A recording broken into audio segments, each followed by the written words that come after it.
Echo, timer, 5.5 minutes. 5 minutes and 30 seconds, Right. starting Okay. now. Let's all sit up nice and straight. To set up your device, go to the device setup section of the Alexa app. Sit up nice and straight.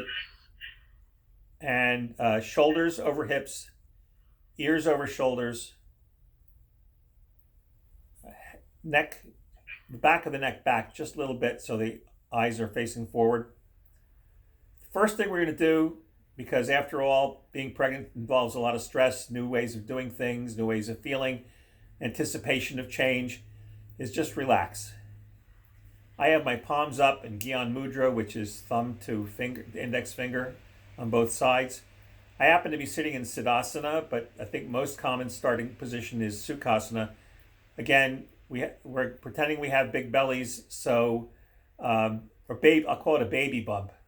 So probably Siddhasana is more comfortable. I could see that Virasana would work very well too.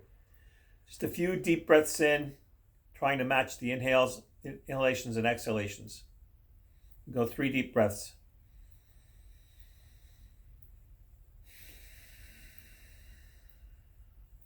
1, 2, 3.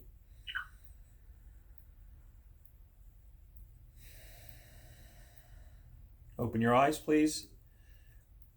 Suzanne mentioned composition on the screen. My composition is not perfect, but what I'm going to do now is the same kind of twist that Dorothy did a moment ago. Put your arms up overhead, and when you come down, put your left hand on your right knee and twist very gently. We're not trying to strain anything. We're not trying to compress the belly. Just twist very gently and count 3 breaths. On the in breath, we can rise a little higher. On the out breath, we can gently, gently, gently twist just a little bit more. Again, no strain, no pain. I think prenatal yoga must be the ultimate gentle yoga.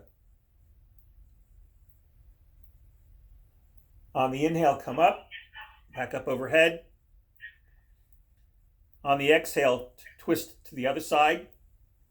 Palm on the knee, backhand like a kickstand. 3 breaths.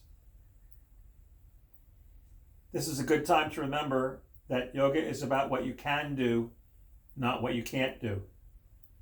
It's about a quieting of the mind, comfortably accepting what is, and knowing that by practice, what is will continue to improve all by itself. After the 3rd exhalation, inhale back up, all the way up, and hands back down to the knees, Gyan Mudra.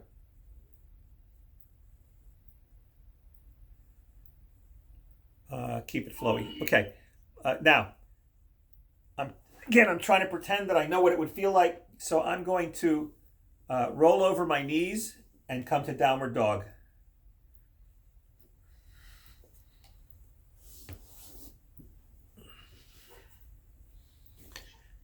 If you need padding under your knee, place a blanket or roll up your mat extra.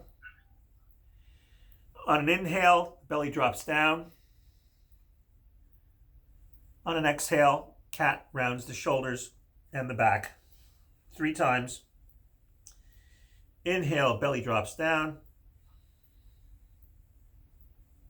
Exhale, cat.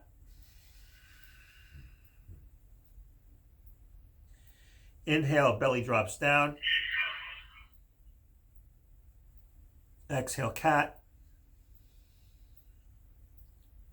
And just inhale back to a neutral position. I don't remember what this is called, but extend the right leg. Either the foot touches the mat or the leg is raised to parallel with the body. And we're going to extend the left arm. So this is a little bit of core work without compressing the belly. Everybody understand what I'm saying? Good. I think you're all doing it. 3 breaths. 1 more inhale. And on the exhale, go back to 4 on the floor. Hands and knees, tabletop. The other side now, extend the left leg either to the mat or up parallel with the hip. Extend the opposite arm. This is just a little bit of core work without compressing the belly. Exhale 2. Inhale 3. And on the third exhale, hands and knees back to the floor.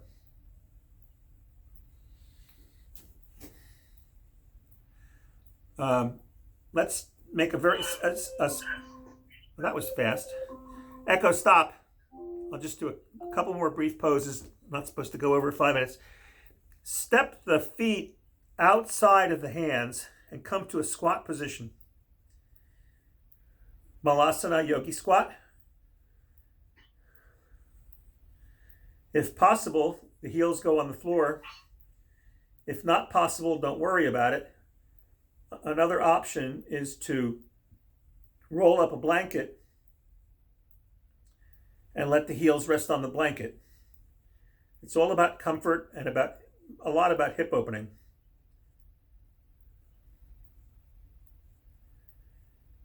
Exhale, and now on the inhale, slowly and carefully, stand up.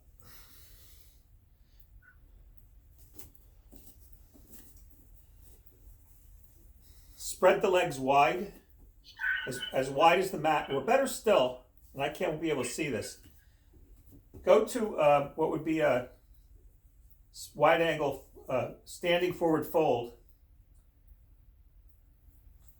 And in the prenatal classes, we're told never to compress the belly, so we're not going to try to put the head all the way down. But halfway, on an inhale, straighten the spine.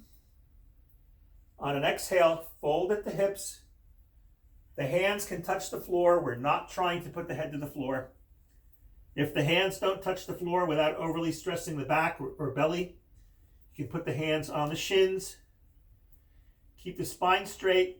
And one trick in teaching prenatal, which I would not say during a prenatal class, is to keep the gaze forward and out.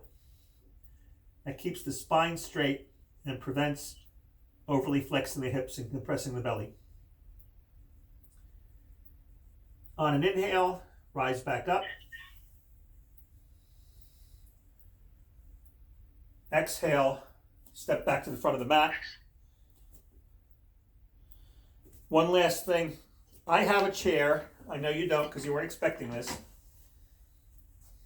Just pretend with me. I know you're all experienced practitioners, so you can pretend with me.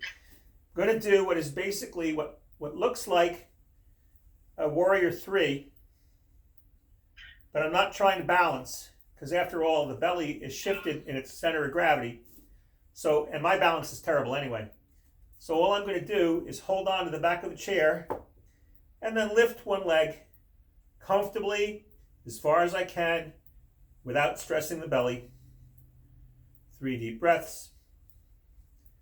I'm trembling because this is my second class today. I did an Ashtanga about an hour ago. On the exhale, let the foot drop. Inhale the other side as if it's warrior 3.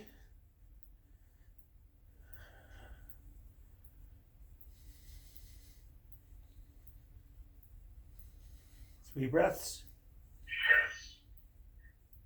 On the exhale, bring the foot back down. I'm going to push my chair away. Stand up straight.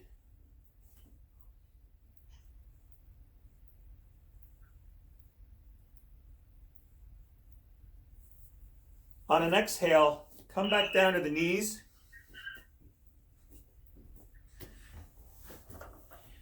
And on another exhale, just roll back to a comfortable seated position. Sukhasana, Siddhasana. Those come naturally from rolling over the legs.